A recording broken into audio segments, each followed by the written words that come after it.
জয় হিন্দ বন্ধুরা, আমার রান্নাঘরে তোমাদের সবাইকে স্বাগত করছি। আমি এখন ছোট মাছের একটু ঝোল ঝোল করে মাখা মাখা চচ্চড়ি টাইপ করব, কিন্তু একটু ঝোল ঝোল থাকবে। তো সেটার জন্য আমি এখানে এরকম এই ছোট মাছ নিয়ে নিয়েছি। এখানকার নদীর ছোট ছোট মাছ, এগুলো এখানে খুব খেতে খুব টেস্ট হয় এগুলো। আর এগুলো ভাজা খেতে বেশি ভালো লাগে, ভাতের সাথে ডাল দিয়ে ভাজা খেতে বা এমনি গরম চায়ের সঙ্গে ভাজা করে খেতে ভীষণ ভালো লাগে এই মাছগুলো। তো এখানে এই যে ছোটো ছোটো মাছ আমি হলুদ লবণ ভালো করে মাখিয়ে নিয়েছি। তা এটার সঙ্গে এখানে লাগছে এখানে পেঁয়াজ কুচি, এখানে আছে রসুন থেতো করা আছে, এখানে আমি বাটিনি, এখানে থেতো করে নিয়েছি। আর এখানে আছে কাঁচা লঙ্কা, একটু লাল, এরকম ঝোলের মধ্যে একটু লাল লাল কাঁচা লঙ্কা হলে বেশি ভালো লাগে। তার সঙ্গে আমি এখানে নিয়েছি এরকম লম্বা লম্বা কাটা আলু নিয়েছি, আলু, পেঁয়াজকলি আর বেগুন। তো এই দিয়ে আমি আজকে এই ঝোলটা রান্না করব। তার সঙ্গে থাকবে হলুদ, লবণ আর লঙ্কার গুঁড়া, সঙ্গে তেল থাকবে। তো সেই জন্য তো আমি এগুলো দেখাচ্ছি আস্তে আস্তে পরে। তো আমি এখন রান্নাটা শুরু করব। তা আমি এখানে মাছগুলোকে আগে একটু ভাজা করে নেব। তো আমি এখানে তেল দিয়ে দিলাম। তেলটা যখন প্রচণ্ড গরম হবে তখন এই মাছগুলো ছাড়লে ভালো, না হলে মাছগুলো তলায় লেগে যাওয়ার সম্ভাবনা থাকে। আধা গরমে অবস্থায় একদমই ছাড়া উচিত না, যেহেতু এগুলো ছোট মাছ। প্রচণ্ড যখন গরম হবে গ্যাসটাকে কমিয়ে জাস্ট মাছগুলো তখন ছেড়ে দেওয়া। তো সেটার জন্য তলায় মাছগুলো লাগবে না। তো এটার জন্য আমি এখন তেল গরম হলে আমি মাছগুলো ছাড়বো। তো তেল আমার প্রচণ্ড গরম হয়ে গেছে, আমি গ্যাসটাকে কমিয়ে দিয়েছি।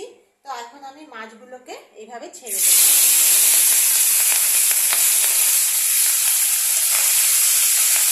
এরকম ভাবে একটু নেড়ে দেবে। বেশি মাছ একসাথে ভাজা করা যাবে না, কারণ বেশি মাছ ভাজা করলে এগুলো গায়ে গায়ে লেগে যাবে, তখন এগুলো উঠাতে খুব অসুবিধা হবে। এখন গ্যাসটাকে বাড়িয়ে দিয়ে গরম তেলে কড়া একটু ভাজা করবে। এই মাছগুলো এই যে এরকমভাবে ভাজা হয়ে গেছে, এরকম ছাড়া ছাড়া হয়ে গেছে। মাছগুলোকে আমি উল্টাইও নি, জাস্ট গরম তেলে এরকমভাবে ভাজা করেছি। তো এখন আমি মাছগুলোকে উঠিয়ে নেব। এই দেখুন,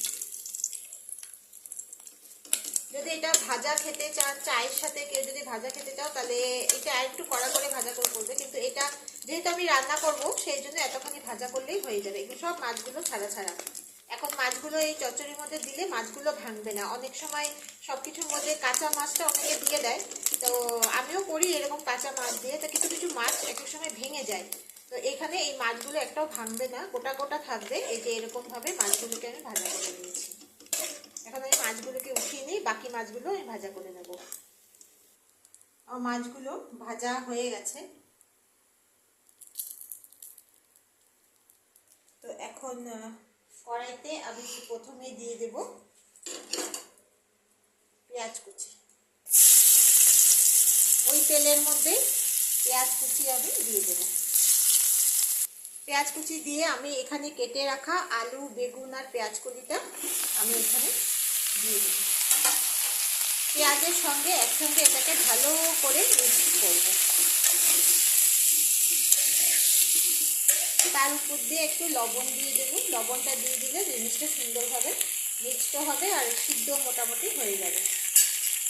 তো আমি এটাকে পেঁয়াজ দিয়ে এখানে 1-2 মিনিট আমি এটাকে কন্টিনিউ কষাবো।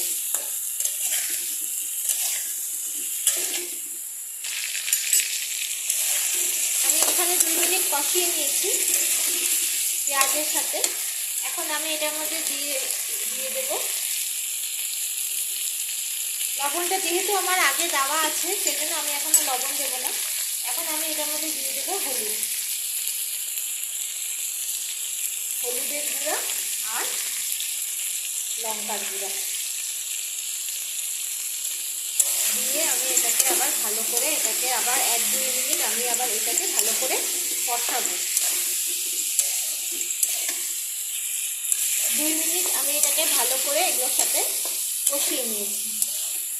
এখন এটার স্বাদটাকে একটু ব্যালেন্স করার জন্য আমি এখানে অল্প একটু চিনি দেবো, একটু জাস্ট ছিটানো চিনি দিয়ে এটাকে আমি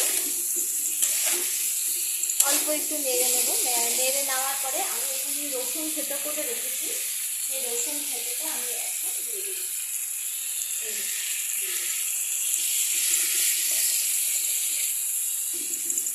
প্রথমেও দেওয়া যায় পেঁয়াজের সাথে, এখন দিলে রসুনের গন্ধটা থেকে যায়, প্রথম দিকে দিলে রসুনটা গন্ধটা চলে যায়, তখন স্বাদটা অরিজিনাল স্বাদটা ঠিক পাওয়া যায় না। তো এখন এই রসুনটাকে দিয়ে আমি একটু ভালো করে নেড়ে নেব।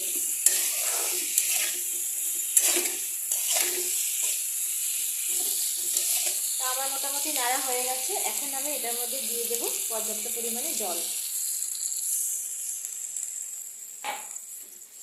আমি যেহেতু এটা একটু ঝোল ঝোল করবো, একদম মাখা মাখা করবো না, সেই জন্য আমি এখানে আরেকটু জল দেব, আর একটু জল দেব। আলু বেগুন মোটামুটি সিদ্ধ হয়েই গেছে, অনেকক্ষণ ধরে কষিয়েছি, সেই জন্য আর অল্প ফুটলেই হবে। তো এখন এই ঝোলটা একটু ফুটে উঠলে তারপরে আমি মাছগুলোকে আমি ছেড়ে দেব।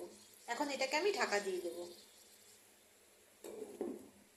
ঢাকা দিয়ে আমি 3 মিনিট রাখবো, 3 মিনিট পরে দেখবো কি অবস্থা। জলটা মোটামুটি শুকিয়ে এসছে, আমি এখন এই মাছগুলোকে দিয়ে দেবো। লঙ্কাগুলো আমি আগেই দিয়ে দিয়েছিলাম, দিয়ে আমি এটাকে একটু নেড়ে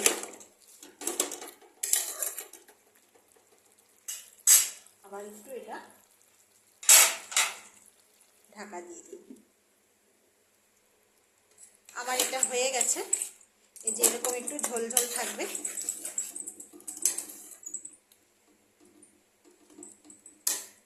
তা আমার এই রেসিপিটা ভালো লেগে থাকলে লাইক শেয়ার আর সাবস্ক্রাইব করে দেবে। তোমরাও তোমাদের রেসিপিগুলো আমাকে জানাবে, তোমরা এই মাছের কীরকমভাবে আরও কীভাবে বানানো হয়, আমিও সেটা ট্রাই করব। তো সবাই তোমরা ভালো থেকো, আজকের জন্য টাটা।